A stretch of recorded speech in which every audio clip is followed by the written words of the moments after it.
କଳିଯୁଗରେ ନାମ ଜପ କଲେ କଣ କଣ ଫଳ ମିଳେ ବୋଲି ଶାସ୍ତ୍ରଜ୍ଞ ମାନେ କହିଦେଇଛନ୍ତି।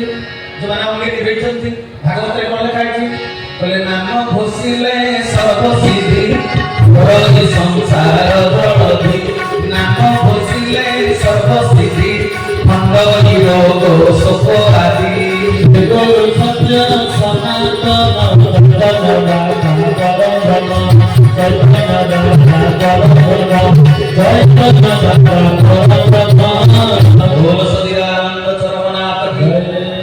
बोले नाम घोषिले सर्वसिद्धि खंड रोग शोक आदि। तेरे सदन बृंद नाम जपिले कौन हुए ना रोग व्याधि जंत्रणा सब मुक्ति मिली जाए। तेरे कलिजुग तो सरकार भी प्रोत्साहन राशि दउचंती नाम जो माने करछन से भक्ता सब पाउचंती हम नहीं कलिजुग रे मान मानकर सब नाम संकीर्तन मन रहिबे। तेरे नाम जो माने गाउचंती ताको रोग शोक जंत्रणा सब दूर हो जाई हेछि किंतु नाम घोषिले का हुए बोली लेखा हिची भागवत रे। नाम घोषिले ए फलाफल मिले रिजल्ट मिले। अच्छा भागवत सत्य ना मिछ भागवत निहाती सत्य ना। तो कलिजुग रे जो नाम कीर्तन करूछंती तांकु से फलाफल काहे मिलुनी पुणी नाम जपिले कोन होई जानिछ आउ कथा दुर्जन आ सज्जन भितर आपण फरक बारी पारी दिव्य दृष्टि संपन्न होई जेबे जदि आपण नाम संकीर्तन करिवे। कि भाई हनुमान देखते बेले जाइकरी पहुंचले लंका कटकरे सबु जाक राक्षस मान एते राक्षस मानक भितरे जणे दुर्जन मानक भितरे जणे सज्जन से किए दुर्जन जणे मात्र सज्जन याको आखि देखिला चिंता करते तुलसी गुरुंकर नाम को जपुथिले प्राण प्रियतम पुरुषोत्तम मर्यादा पुरुषोत्तम रामचंद्रकर नाम को जपुथिले बोली तांकर दिव्य दृष्टि संपन्न से दे गले। नाम द्वारा ज्ञान चक्षु मध्य उन्मीलन होइजा। नाम द्वारा तो ज्ञान चक्षु खोली जाइछि से दुर्जन मानक भीतर सज्जन को भी चिन्ह देले हृदय रे हर्ष आसी जा। नाम जति बेले जपिबो जो सुख शांति आनंद तीनटा जिनिस मनुष्य प्राप्त करबा को चाहे। सुखटा कोन देह संबंधी कथा शांतिटा मन संबंधी कथा आनंदटा आत्मा संबंधी कथा। हरि हरि बोल हमर जेते बेले मनुष्य भगवान नाम संकीर्तन करे शरीर भीतर जेते अमृत क्रिया सृष्टि हुए सेते तार दिव्य चक्षु उन्मीलन हेइ जा। दिव्य चक्षु ज्ञान चक्षु जेते खुली जा से सज्जन आ दुर्जन भीतर प्रभेद जानी पा। हनुमान प्रभु राम कहथिले नाम संकीर्तन करि जाउथिले लंका कटकरे सेते देखिले एते दुर्जन मानक भीतर राक्षस पुरीले जणे मात्र होछथि सज्जन। ये नाम जपिले कोन हुए ना हृदय भीतर हर्ष आसी जा। जो कहथिले कोन ना मनुष्य चाहि सुख शांति आनंद तीनटा जिनिस चाहे। तेरे देह कोन खोजे सुख मन कोन खोजे शांति आत्मा खोजे आनंद। हरि हरि बोल ये जो तीनटा जाक कथा सुख शांति आनंद नाम संकीर्तन कला मात्रे तीनटा जाक आपे आपे आपण को मिल जाए माने कोन दुख संपूर्ण जीवन रो हटि जाए नाही। दुख जंत्रणा भितरे परमात्मा करे सब लीला बोली अवबोध आसी जा। हरि हरि बोल तेन सजन वृंद मन देखि सुनिले तेरे जीवन रे केते बेले विपत्ति आसे मनुष्य तो बात पारे नाही। धरा पृष्ठ को मनुष्य आसे प्रभुंक सहित जोगजुक्त होई कर्म करिबा पई जदि प्रभुंक सहित जुक्त होथिबो प्रत्येकटी कर्म तार हबो धर्म। मनुष्य आसी भगवान सहित जोड़ी ही पारुनी बोली स्वेच्छाचारी हो जाए स्वाधीन भाव जीवन यापन कर बुझीपाल ना कि ये जदि उच्चासन बसी पड़े भीतर गोटे स्वेच्छाचारिता आसी जाए स्वाधीन मनोवृत्ति। मनुष्य जब खाद्य स्वाधीन हो गला तेरे से रोग पाखे पराधीन निश्चित रूप जदि मनुष्य गाड़ी चल पारे एक्सीटर जेते मोड़ी बसे स्वाधीन हो गला तेरे से काल पाखे पराधीन हम निश्चित। तेणु सजन वृंद तेरे मन को कौथे पराधीन कर रखिबो प्रभु को पदार बिंदरे। तेणु सृष्टि जो नियम अछि आईन कानून अछि सृष्टि संविधान अछि हमर भारत सरकार को जेमिति संवैधानिक नियम अछि ब्रह्मांड सरकार परम पितांकर मध्य संविधान अछि नियम अछि। तेबे केते बेले विपत्ति आसे प्रभु पचारचंती हनुमान जी उत्तर दउचंती कहले कह हनुमंत विपत्ति कब सोई हनुमंत विपत्ति कब सोई जब तब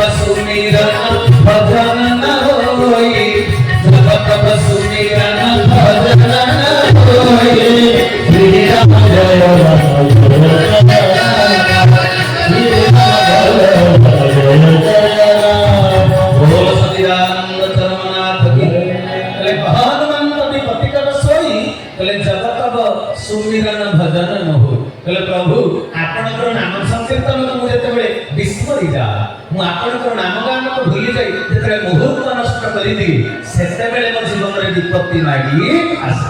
ତେବେ ଯିଏ ନାମରେ ଗାନରେ ନାମଗାନରେ ବର୍ତ୍ତମାନ ସମସ୍ତେ ତ ମସଗୁଲ ହୋଇକି ଅଛନ୍ତି। ବର୍ତ୍ତମାନ ବହୁତ ନାମ ସଂକୀର୍ତ୍ତନ 108 ପ୍ରହର 24 ପ୍ରହର 642 ପ୍ରହର ଏସବୁ ନାମ ହଉନି କି କଳିଯୁଗରେ ବହୁତ ଲୋକ ନାମ କରୁଛନ୍ତି। କିନ୍ତୁ ଭାଇରେ ଅଚ୍ୟୁତାନନ୍ଦ ମହାପୁରୁଷ କଣ ଲେଖିଲେ ଜାଣନ୍ତି? କହିଲେ କଳି ଯୁଗେ ବହୁ ଲୋକ କୀର୍ତ୍ତନ କରିବେ, କଳି ଯୁଗେ ବହୁ ଲୋକ କୀର୍ତ୍ତନ କରିବେ, ନାଚିବେ ଗାଇବେ ଶେଷେ ନର୍କରେ ପଶିବେ, নাচিবে গাইবে শেষে নরকে পৌঁছিবে, নাচিবে গাইবে শেষে নরকে পৌঁছিবে। କହିଲେ କଳି ଯୁଗେ ବହୁ ଲୋକ କୀର୍ତ୍ତନ କରିବେ, ନାଚିବେ ଗାଇବେ ଶେଷେ ନରକରେ ପଶିବେ। କଣ ପାଇଁ? ଅସୁବିଧା କଣ ହେଉଛି? ପ୍ରଭୁଙ୍କ ପାଖରେ ତ ଛିଡ଼ା ହେଇ ତାଳି ମାରି ନାମ ସଂକୀର୍ତ୍ତନ କରିବା ପାଇଁ ଦ୍ୱାରକା ମାହାତ୍ମ୍ୟ ପୁରାଣରେ ବ୍ୟାସଦେବ ଲେଖିଦେଲେ ଯୋ ନୃତ୍ୟତେ ଶ୍ରୀ ସତରଗ୍ରେ ତାଳିକା ବାଦନ ଭୂଷଣ ଉଡିୟନ୍ତେ ଶରୀର ସ୍ଥାହା ସର୍ବପାତକ ଅପକ୍ଷୀଣ। କହିଲେ ଭଗବାନଙ୍କ ସମ୍ମୁଖରେ ଶ୍ରୀପତିଙ୍କ ସମ୍ମୁଖରେ ତାଳି ମାରି ଯଦି ନାମ ସଂକୀର୍ତ୍ତନ କରିବ ନାଚି ନାଚି, ତେବେ ଶରୀର ଭିତରେ ଥିବା ଏଟା ଓଲଟ ବୃକ୍ଷ ଗଛରେ ଯେମିତି ପକ୍ଷୀ ଥିଲେ ତାଳି ମାରିଦେଲେ ଉଡ଼ିଯାଆନ୍ତି, ଏ ଶରୀର ହଉଛି ଓଲଟ ବୃକ୍ଷ।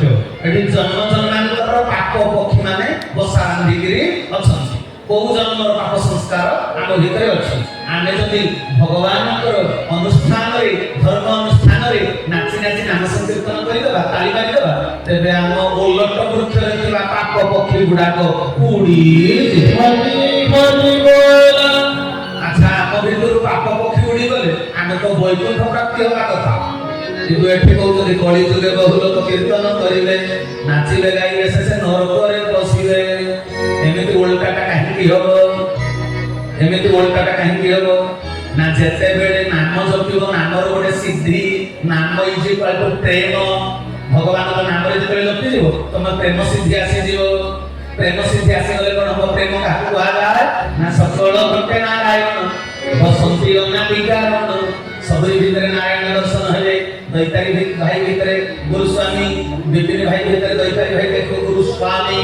ବୁଝିପାରୁଛ ନା? ଆଜ ବି ଦେଖା ନହେଲେ ନାମ ଘୋଷିକି କିଛି ଲାଭ ନାହିଁ। ପିଲା ପାଠ ପଢିଲା ବର୍ଷ ସାରା କିନ୍ତୁ ପରୀକ୍ଷା ରେଜଲ୍ଟ ବାହାରିଲା ବେଳକୁ ଆଶା କରିଛି A1 ଗ୍ରେଡ୍ ଦେଖିବାକୁ ଫେଲ। ବୁଝିପାରୁଛ କି? ଆଜି ନାମ ଗାଇଲେ ତ ପରମଗତି ହବା କଥା, କିନ୍ତୁ ନାମ ଗାଇକି ଏସବୁ ସିଦ୍ଧି ମିଳୁନାହିଁ। ତେବେ ସିଦ୍ଧି ଅର୍ଜନରେ ପ୍ରତିବନ୍ଧକ କଣ? ବାଧା କଣ? ନା ମନୁଷ୍ୟ ଭିତରେ ଯଦି ଭେଦାଭେଦ ରହିଲା, ତେବେ ନାମ ଜପିବା ବୃଥା ହେଲା। ଯଦି ମଣିଷ ଭିତରେ ସଦ୍ଭାବ ନ ରହିଲା, ଏକ ପରମାତ୍ମାକୁ ଚିହ୍ନି ପାରିଲ ନାହିଁ। ଆଧ୍ୟାତ୍ମିକ ଅନୁଷ୍ଠାନରେ କାହିଁକି ଯୋଗ ଦେବ କି? ନାମ କାହିଁକି ଜପିବ କି? ଗୁରୁ ପ୍ରଦତ୍ତ କର୍ମଯୋଗକୁ ଅଭ୍ୟାସ କାହିଁକି କରିବ କି? ଆଧ୍ୟାତ୍ମିକତାରେ ପ୍ରବେଶ କରିବା ଅର୍ଥ ଆତ୍ମଦର୍ଶନ। ମୁଁ ମିଶ୍ର ନୁହେଁ କି ଆପଣ ଆଚାର୍ଯ୍ୟ ନୁହେଁ। ବୁଝିପାରୁଛ ନା? ନାମ ଯଦି ଗାଇକି ପ୍ରେମ ସାଧନାରେ ପହଞ୍ଚି ଗଲ, ତେବେ ଭଗବାନ ରାମଚନ୍ଦ୍ର ଗୁହକ ସଦରକୁ ବନ୍ଧୁ ଭାବରେ କୋଳେଇ ନଉଛନ୍ତି। ବୁଝିପାରୁଛନ୍ତି? ସବରି ଅଇଁଠାକୁ ପ୍ରଭୁ ରାମଚନ୍ଦ୍ର ଖୁସିରେ ଗ୍ରହଣ କରୁଛନ୍ତି। ନାମ କଲେ କଣ ହୁଏ? ନାମ ଘୋଷିଲେ ସର୍ବସିଦ୍ଧି। ନାମର ସିଦ୍ଧି ଭଗତ ଭଗବାନ ଦୁଇ ଭାବିଲେ ଭିନ୍ନ ନାହିଁ। ନାମ ଘୋଷିକି ଯେତେବେଳେ ପ୍ରେମ ସିଦ୍ଧିରେ ପହଞ୍ଚିଗଲା, ଇଏ ପ୍ରେମିକ ପ୍ରେମିକା ହେଇଗଲେ ଭଗତ ଆଉ ଭଗବାନ, ଗୁରୁ ଆଉ ଶିଷ୍ୟ। ବୁଝିପାରୁଛନ୍ତି ନା?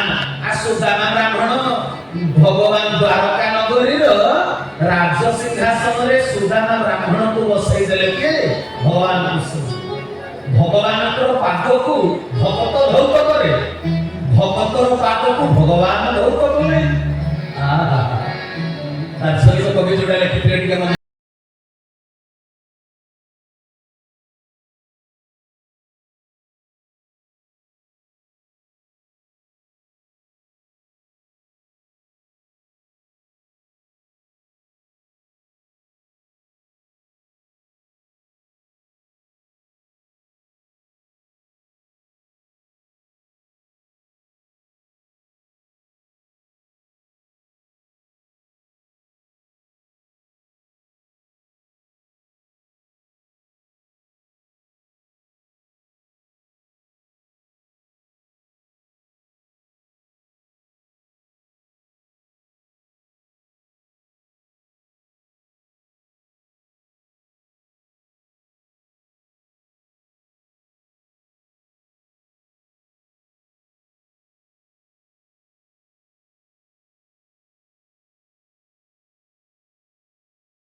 ନ ଚାହିଁଲା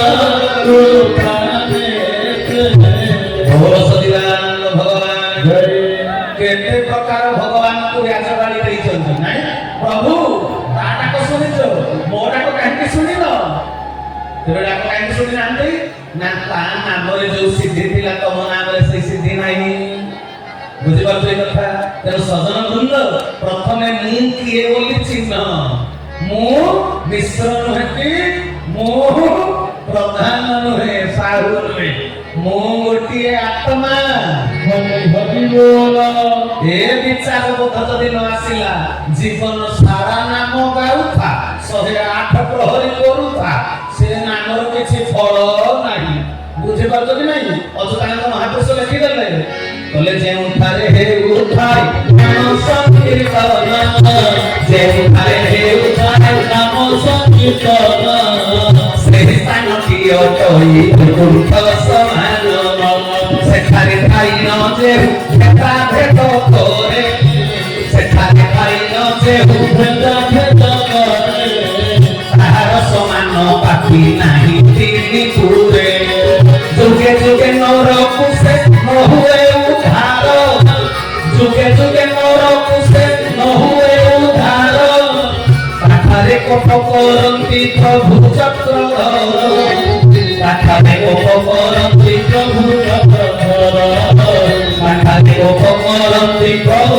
ଚକ୍ରଧର ବୋଲ ସଚିଦାନନ୍ଦ ଚରଣନାଥ କଣ କହିଲେ ମହାପୁରୁଷ କହିଲେ ଯେଉଁଠାରେ ହେଉଥାଏ ନାମ ସଂକୀର୍ତ୍ତନ ସେହି ସ୍ଥାନଟି ଅଟଇ ବୈକୁଣ୍ଠ ସମାନ ସେଠାରେ ଥାଇ ନ ଯେହୁ ଭେଦା ଭେଦ କରେ ତାହାର ସମାନ ପାପି ନାହିଁ ତିନି ଗୁରୁ ଯିଏ ନାମ ସଂକୀର୍ତ୍ତନ କରିକିରି ତା ଭିତରେ ନ ଆସିଲା ସାମ୍ୟବାଦ ସମଦୃଷ୍ଟି ସମ୍ପନ୍ନଶୀଳତା ତେବେ ସିଏ ଭକ୍ତରେ ଗଣନା ହେଇପାରିବ ନାହିଁ ମାନେ ତା ନାମ ଗାନ ଭଜନ ହବନି ତା ନାମ ଗାନ ହବ ଗୀତ ଗୀତ ଗାଇଲେ ମଣିଷଠୁ ପ୍ରାଇଜ ପାଇବ ନାମ ପ୍ରେମ ଗାଇଲେ ଭଗବାନଙ୍କର କୃପା ହରି ହରି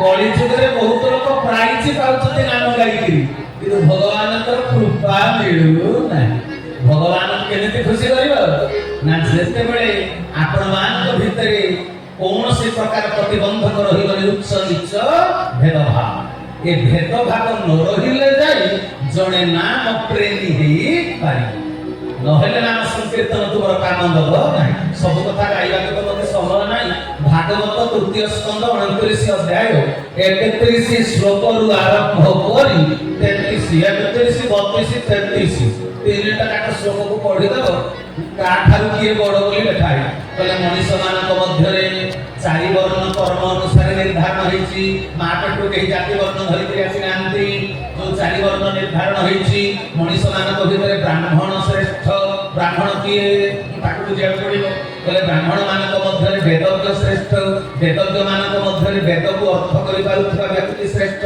ତାଙ୍କ ଠାରୁ ଯିଏ ସନ୍ଦେହ ମୋଚନ କରିପାରିଲା ଶାସ୍ତ୍ରର ସିଏ ଶ୍ରେଷ୍ଠ ବେଦକୁ ଘୋଷି ଦେଇଥିବ ଗାଳି ପକେଇବ କିନ୍ତୁ ବେଦର ଅର୍ଥ ଜାଣିନଥିବ କିଛି ଲାଭ ନାହିଁ ବେଦର ଅର୍ଥକୁ ବହୁତ ଜାଣିଥିବା ଲୋକ ଅଛନ୍ତି କିନ୍ତୁ ସନ୍ଦେହ ମୋଚନ କରିପାରନ୍ତି ନାହିଁ ତେବେ କାଠାରୁ କିଏ ଶ୍ରେଷ୍ଠ ତାପରେ କହିଲେ ଅର୍ଥ କରିପାରୁଥିବା ବ୍ୟକ୍ତି ଠାରୁ ସଂଶୟ ମୋଚନକାରୀ ଶ୍ରେଷ୍ଠ ସଂଶୟ ଦୂର କରିବା ବ୍ୟକ୍ତି ଠାରୁ ସ୍ୱଧର୍ମ ରକ୍ଷାକାରୀ ଶ୍ରେଷ୍ଠ ଜୀବ ଧର୍ମକୁ ଯିଏ ରକ୍ଷା କରିପାରେ ସ୍ୱଧର୍ମେ ନିଧନ ଶ୍ରେୟ ପରଧର୍ମ ଭୟାବହ ତା ଅର୍ଥଟା କେଶବ ଠାକୁର ଜିଜ୍ଞାସାରେ କଣ କରିଛନ୍ତି ଭଲ କିରି ପଢିବ ମତେ ଆଉ କହିବା ପାଇଁ ବେଳ ନାହିଁ ଜୀବନ ସ୍ୱଧର୍ମଟା କଣ ନା ପରୋପକାରାୟ ସ୍ୱର୍ଗାୟ ନରକାୟ ପରପୀଡ଼ନେ ବୁଝିପାରିଲ ଏଇଟା ହେଲା ସ୍ୱଧର୍ମ କିନ୍ତୁ କଳିଯୁଗରେ ଲୋକମାନେ କହୁଛନ୍ତି ତୁ ଯୋଉ ଜାତିରେ ଜନ୍ମ ହେଇଛୁ ତୋ ଜାତିର ଧର୍ମ ପାଳନ କର ମଣିଷ ଜାତି ତ ଗୋଟେ ଜାତି ଆଉ ଜାତି କୋଉଠୁ ଆସିଲା ଭୀମ ଭାଇ କଣ କହିଲେ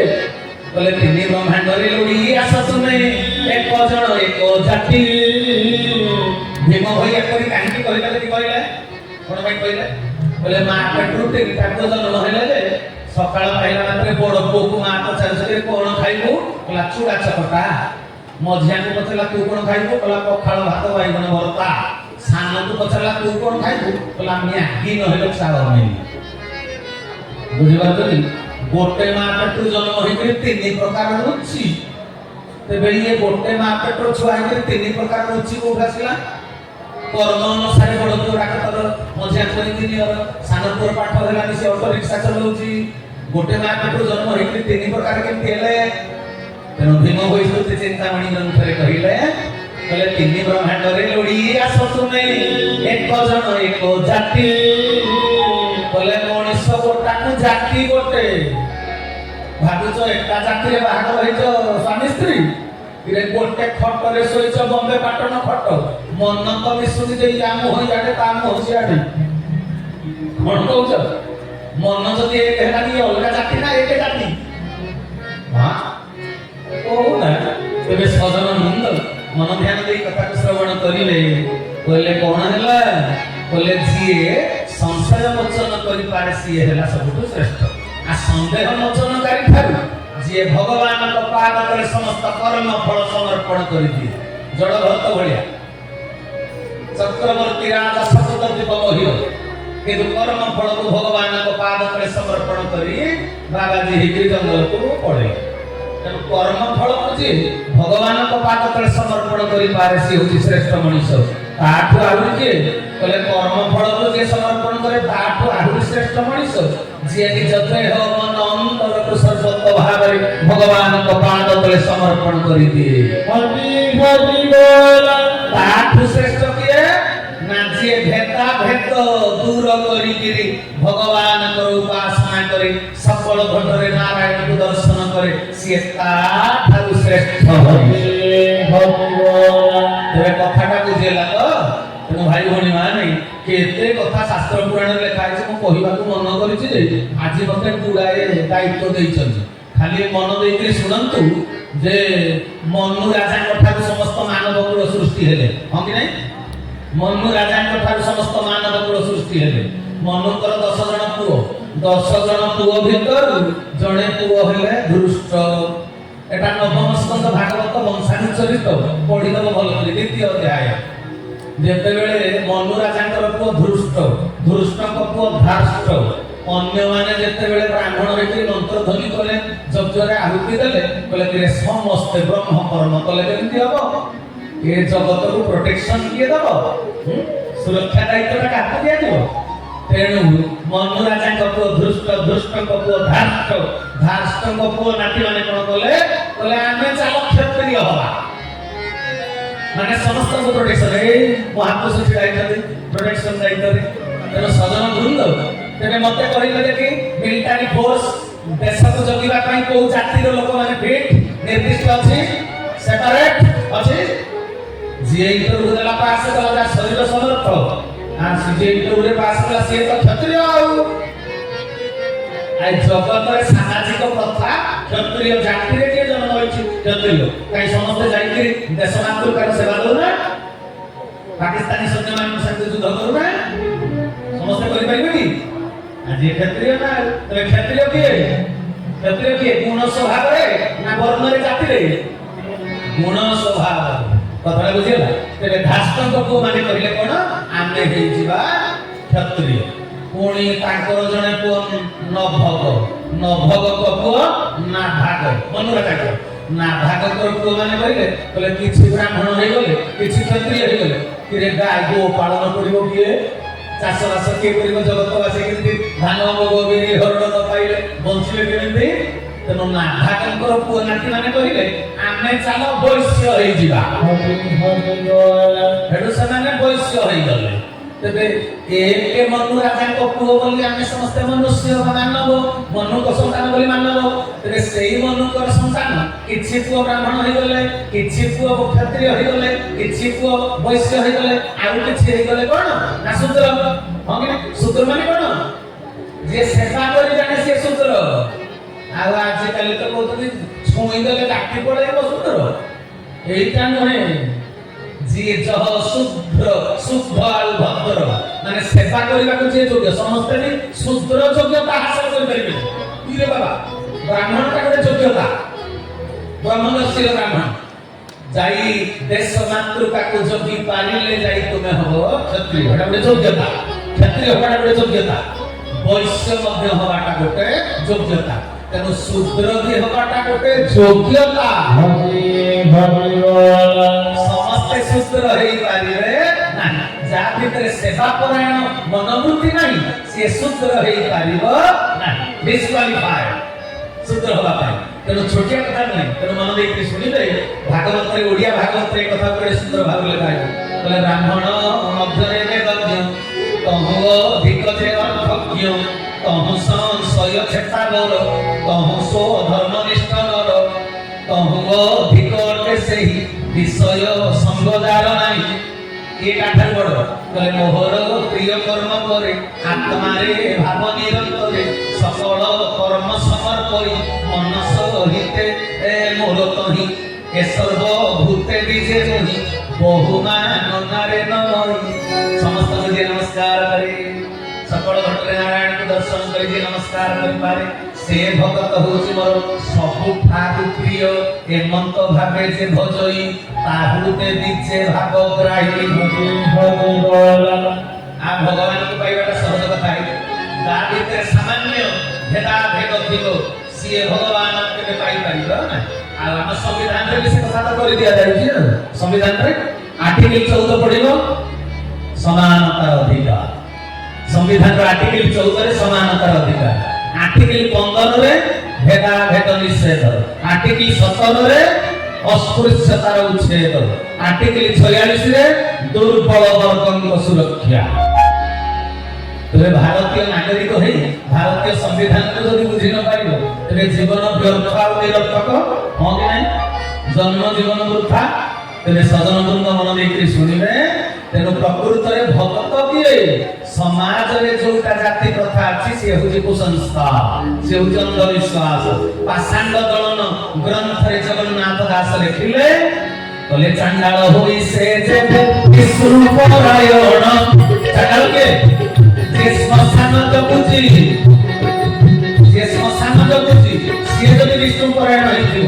ଚାଣ୍ଡାଳ ହୋଇ ସେ ଯେବେ ବିଷ୍ଣୁ ପରାୟଣ ଭବିଷ୍ୟତା କରେ ମୁନି ଭକ୍ତ ଆଚରଣ ସର୍ବବର୍ଣ୍ଣେ ପୂଜ୍ୟ ସେ ହୋଇ ନିଜର ବିଷ୍ଣୁ ଭକ୍ତି ହିତେ ଚାଣ୍ଡାଳ ନିଜତର। ଏ କାରଣେ ବିଷ୍ଣୁ ଭକ୍ତ ଜନ ସର୍ବମାନ୍ୟ ଭକ୍ତ ଜନ ଠାରେ ନାହିଁ ଜାତିର ଗଣନ। ଭକ୍ତ ଜନ ଠାରେ ନାହିଁ ଜାତିର ଗଣନ।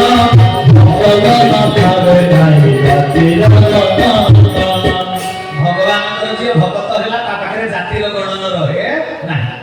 ଶିଖ ଧର୍ମର ଗୁରୁ ରାୟ ରାମାନନ୍ଦ ଲେଖିଲେନି କି କହିଲେ ଜାତି ପନ୍ଥୀ ପୁଛଇ ନ କୋଇ जो हरि को भजे सो हरि का होई। कहले जी हरि को भजन कला से हरि को भक्त होइगन। तेनु सजन बृंद जोठी नाम संकीर्तन बार चारि जुग नाम संकीर्तन हो एठी कांकमाळ रे बोली नहे जो जगह रे नाम संकीर्तन होउची सेठी कोन करिबा पई स्तुति चिंतामणि ग्रंथ रे लेखि देले संत कवि भीम भरी कहले तिनि ब्रह्मांड रे लोडिया सतुमे एक जण एक जाति सेही सबु को सत जाति करिछि ताहार रचिला पृथ्वी छत्तीस कुल जे 52 पाटक जाति बोला जाए नाही।